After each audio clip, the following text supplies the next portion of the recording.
We're told that Phlox is a skydiver on the planet Lernon. The function a of w is equal to 0.2 times w squared gives the area A in square meters under Phlox's parachute when it has a width of w meters. That makes sense.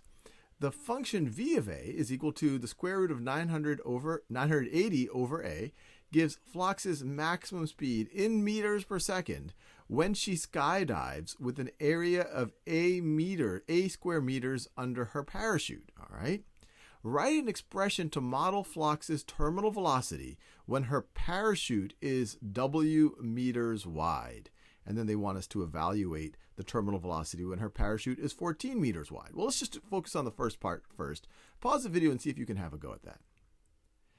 All right, now let's just think about what they're asking us. They want us to model terminal velocity when her parachute is w meters wide.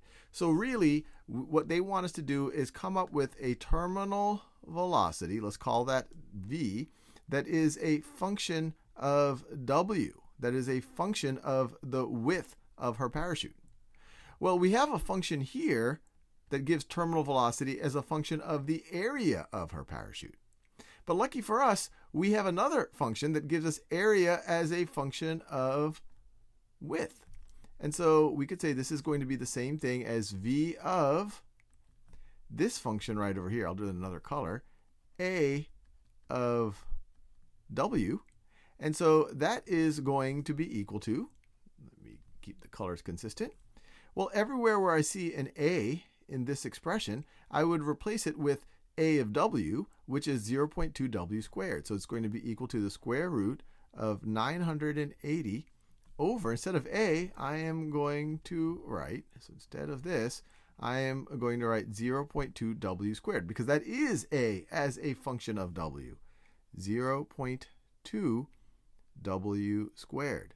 So this right over here, this is an expression that models Phlox's terminal velocity, v, as a function of the width of her parachute.